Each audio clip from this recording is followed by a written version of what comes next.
Senate power broker, Senator Rex Patrick, now for his thoughts. So I know that you've been up the Darling River just south of Menindee recently, the last few days. What did you see? And we've got some images of you up there. It looks horrendous in terms of the Darling, but more broadly from what you've heard about the government's response, its latest response to the drought, what are your thoughts?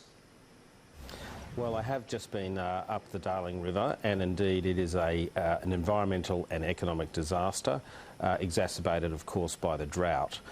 The problem we've got with the drought package, and we are fully supportive of farmers and assisting businesses, is that the government is running in a reactive mode rather than being proactive. They seem to have decoupled the drought from climate change. They seem to have decoupled the drought from river management, and they need to, moving forward, integrate all of those things into future planning. And so these images we have here of Talano Station where you were, and it is just so concerning. What did you hear from those on the ground there? Well, you just have a look at the river there. That is the very deep banks. That should normally be a river that is flowing, that would be receiving water now from the Menindee lakes. Unfortunately, they were drained, so there's some river mismanagement involved here. But it is just catastrophic from an environmental perspective. We know that Menindee was where the fish kills occurred earlier this year. Of course, I'm very concerned about the fish that remain in that area, because there is simply no water anymore. Yeah, and indeed. As far as the government's flexibility on loans for communities affected, that's obviously, it maintains some economic activity, it maintains a bit of hope. Do you welcome the fact that it's being broadened out to businesses in these communities? Well, I think there are a range of people that are affected by this, and that it does include business. As I said, we're broadly supportive of helping people out. Unfortunately, we haven't seen the total package, and we'll be examining that as it is made public.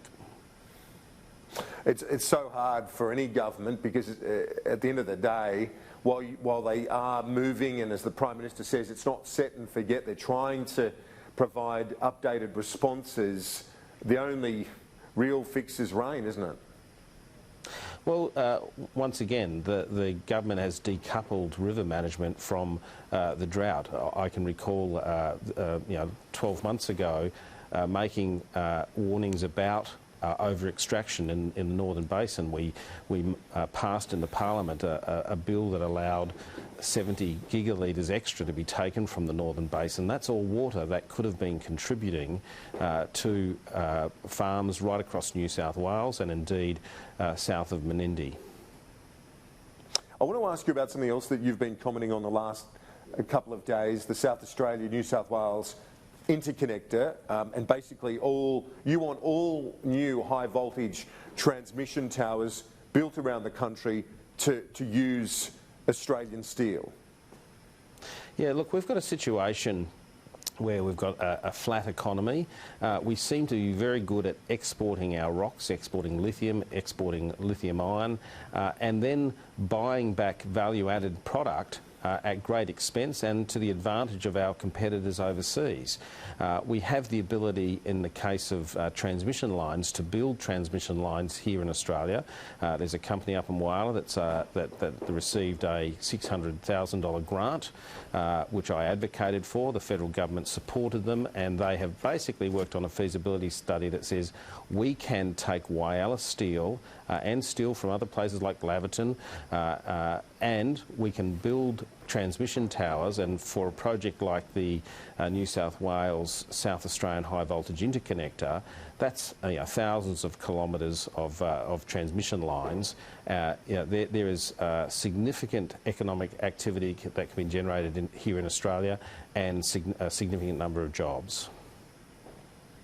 And further to this, I guess a related point was made by Anthony Albanese recently in his first of his vision speeches. Do you welcome the fact that he spoke about the need for coal into the future, particularly coking coal, as one of the elements needs to go into building wind turbines, for example? Look, we need to be looking at everything that we can do here in Australia, value-adding exploiting technologies, doing the work here for a whole range of elements across our economy, not just in the power sector, but right across the economy. Yep, Rex, we appreciate your time. We'll talk to you next week.